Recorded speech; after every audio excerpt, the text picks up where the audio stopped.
নমস্কার বন্ধুরা, শাহিনিজ কিচেনে আপনাদের সবাইকে স্বাগত। আজকে একটা নতুন ধরনের রেসিপি করে দেখাবো। আজকে রেসিপি পেঁয়াজ ফোড়ন দিয়ে পাট শাক। এই রেসিপিটা করতে কি কি উপকরণ লাগবে চলুন দেখে নিই। এখানে আমি 250 পাট শাক নিয়েছি। এটাকে ভালো করে বেছে ধুয়ে এটাকে এইভাবে কুচি করে কেটে নিয়েছি।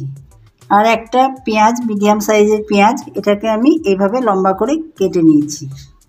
আর ফোড়নের জন্য লাগছে হাফ চামচ জিরে আর একটা শুকনো লঙ্কা। এটা পরিমাণ মতো চিনি আছে, একটা কাঁচা লঙ্কা, আর লাগছে লবণ, হলুদ, সর্ষের তেল।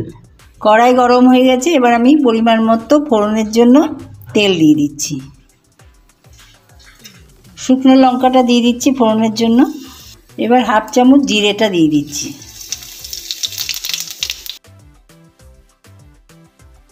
কুচিয়ে রাখা পেঁয়াজটা দিয়ে দিচ্ছি। পেঁয়াজটা একটু ভালো করে ভেজে নেব।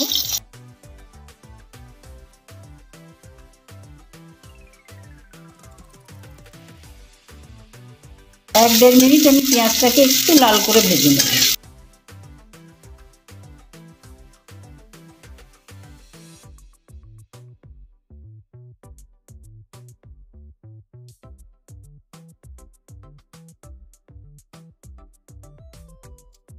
পেঁয়াজ ভাজা হয়ে গেছে, এবার আমি কুচিয়ে রাখা পাট শাকগুলো দিয়ে দেবো।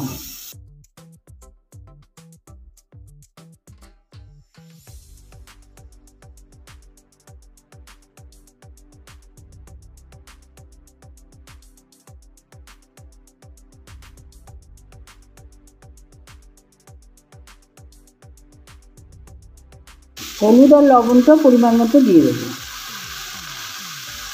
এবার হাফ চামচের কম হলুদ গুঁড়ো মিলিয়ে দিচ্ছি। আর দিয়ে দিচ্ছি হাফ চামচেরও কম লবণ। 2 মিনিট মতো আমি আবার শাকটা এর সঙ্গে পেঁয়াজের সঙ্গে ভাজা করে নেব।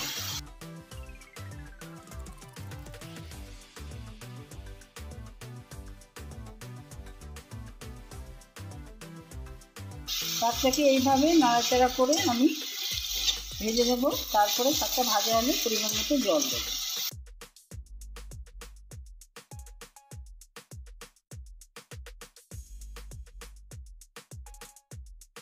পাট শাকটা দেখুন অনেকটা ভাজা হয়ে গেছে। এবার আমি পরিমাণ মতো জল দেবো।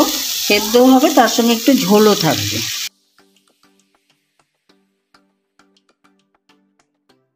এবার চিড়ে রাখা কাঁচা লঙ্কাটা দিয়ে দিচ্ছি। যত বেশি গরম পড়বে এই পাট শাকের ঝোলটা খুবই উপকারী, কারণ এটাতে পেট ঠান্ডা রাখে।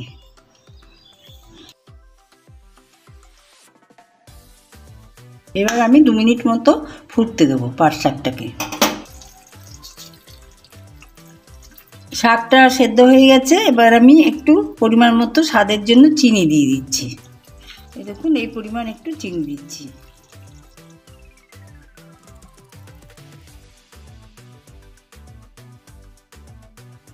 রেসিপিটা আমার রেডি হয়ে গেছে। আমি গ্যাসটা বন্ধ করে দিচ্ছি আর ঠান্ডা করে সার্ভ করে আপনাদেরকে আমি দেখাবো। পাট শাকের রেসিপি আমার রেডি হয়ে গেছে, আমি সার্ভ করে দিয়েছি। যদি আজকের রেসিপিটা আপনাদের ভালো লেগে থাকে তবে লাইক শেয়ার করবেন আর কমেন্ট করে জানাবেন আজকের রেসিপিটা কেমন লাগলো। সাবস্ক্রাইব করে আমার পাশে থাকবেন। আজকের ভিডিওটা আমি এখানেই শেষ করলাম। অন্যদিন অন্য রকম ভিডিও নিয়ে আসবো।